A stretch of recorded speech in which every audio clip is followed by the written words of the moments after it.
March 16, 2004, isang misteryosong lalaki ang pumasok sa Late Casino sa London at tahimik na umupo sa roulette table.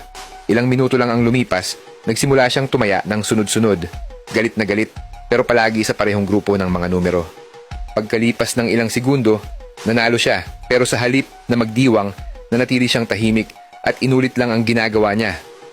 Lahat ng taya niya ay laging inilalagay matapos magsimula ang roulette wheel at bago isara ng dealer ang pagtaya. Sa gabi ring iyon, umalis siya ng kasino na may dalang 100,000 libra. Kinabukasan, bumalik siya. Parehong table, parehong timing, parehong katahimikan. Muli, tumaya siya 6 na segundo matapos magsimula ang gulong at tumama uli. Sa ikatlong araw, higit sa £1,000,000 na ang nawala sa Late Casino. Pero walang makaintindi kung paano. Walang daya, walang kakaibang chips, isang cellphone lang at stopwatch ang gamit niya. Ito ang kwento ni Nico Tosa, ang taong nagpatalo sa kasino.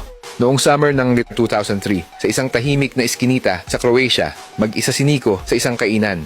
Tumingin siya sa oras, parang may hinihintay. Ilang minuto lang, dumating sina Maynard at Livia. Nagsimula silang pag-usapan ang mga napansin ni Nico sa ilang roulette wheels. May kakaibang galaw at maliliit na pattern na hindi halata.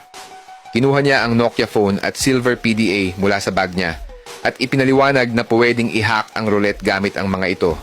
Plano niyang subukan ito sa malaking kasino at pinili niya ang Leith Club sa London. Tahimik lang si Livia habang iniisip ang bawat detalye. Si Maynard naman ay nagtatanong ng teknikal na bagay. Kailangan ni Nico ng 2 mapagkakatiwalaang tao. Nagkasundo silang gawin ito sa loob ng 3 linggo sa isang table sa loob ng 3 gabi. March 14, 2004, dumating si Maynard sa London at nag-check-in sa maliit na hotel malapit sa kasino. Sumunod si Livia na nag-book ng ibang kwarto gamit ang ibang pangalan. Nag-ikot siya sa paligid para obserbahan ang lugar. Mga bukas na pinto, eskinita at mga taxi. Kinagabihan dumating si Nico na may dalang sports bag lang. Pumili siya ng kwarto malapit sa fire escape. Nagtipon silang 3 sa kwarto ni Maynard para sa final review ng plano. Kinabukasan, dumiretso sila sa kasino. Sa loob, marble ang sahig, pulang upuan, at sobrang taas ng minimum bet. Umupo si Livia malapit sa roulette table para magmasid, si Maynard sa bar, at si Nico malapit sa wheel. Pinag-aralan nila ang galaw ng bola, spin ng dealer, at oras ng bawat taya. Si Maynard ang nagre-record ng mga pattern, si Livia ang nagbibilang ng shift changes ng staff, at si Nico ang nagche-check ng equipment kung nakasync. Bumalik sila sa hotel para i-update ang tala.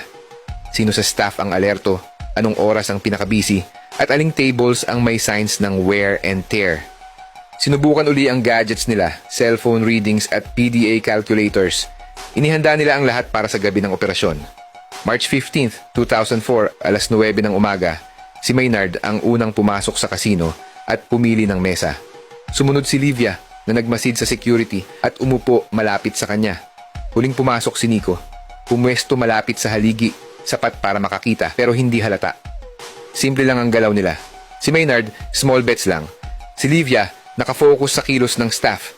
Si Nico, sinusukat ang bilis ng bola at pinagmamasdan ng wheel. Gumamit siya ng cellphone at PDA. Pagkatapos ay nagbigay ng maliit na signal. Tumaya si Maynard sa isang grupo ng mga numero. At gaya ng inaasahan, tumama sila.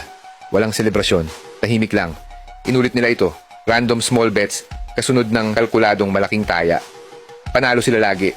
Bago maghating gabi, si Maynard ay nanalo na ng £100,000. Pinalitan niya ito ng paunti-unti. Tapos umalis silang 3 pabalik sa hotel. Habang nagre-review sila, napansin ng casino manager na si John Wooden na may kakaiba. Pinanood niya ang surveillance video ng gabi at napansin ang pattern. 6 na segundo matapos magsimula ang bola, laging may taya sa parehong lugar. Tinawag niya ang kaibigang si Barnett, isang casino fraud expert. Nagsimula silang maghinala. Baka may signaling device, magnet o sabuatan. Pero walang ebidensya. Kaya sa gabi ng March 16, minamana nila ang 3. Inulit ng grupo ang routine. Si Maynard, mula 70,000, ay naging £1.2 milyong ang panalo. Binayaran siya ng kasino gamit ang tseke at cash. Kinabukasan, habang inaaral muli ang video, napansin ni Wooden na sobrang accurate ang mga taya. Hindi ito swerte lang. Sinabihan niya ang team na huwag manggulo, pero obserbahan ng mabuti. Nagpa-close up pa siya ng kamay, damit at sapatos ng tatlo para makita kung may nakatagong device. Dumating ang gabi ng March 17th, ang huling gabi. Mas maraming staff at may mga nakasibilyan pa. Dumating si Maynard, kita agad ang tensyon sa paligid. Sumunod si Livia, tahimik lang pero alerto. Nang papalapit na si Nico sa usual niyang pwesto, isang signal mula kay John ang nagpahinto sa lahat. Pumunta ang security at pinakiusapan si Maynard na umalis sa mesa. Si Livia at Nico ay agad ding dinala. Walang iskandalo, tahimik lahat. Dinala sila sa backroom para maimbestigahan. Walang umamin, walang nagsalita ng sobra. Tinest lahat ng gamit nila. Ang forensic team, tanging mga kalkulasyon lang ang nakita. Bilis ng bola, ikot ng wheel, hula base sa timing. Pero ayon sa Gambling Act of 1845, hindi ito illegal. 3 araw matapos ang insidente, sinampahan sila ng kaso dahil sa paggamit ng electronic devices. Pero sabi ng mga abogado, walang batas na nagbabawal dito at walang ebidensyang may daya.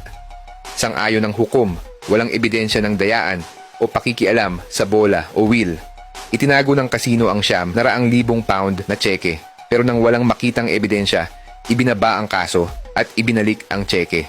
Pinalitan ng late casino ang lahat ng roulette wheels nila, pero wala na ang pera. Para kina Nico, Maynard at Livia, tapos na ang laro. Ilang buwan ang lumipas, naglabas ng bagong batas ang UK na nagbabawal sa kahit anong device na pwedeng magbigay ng advantage sa casino. Nagbago rin ang late club, nagpalit ng security team at muling nagsanay ang mga staff.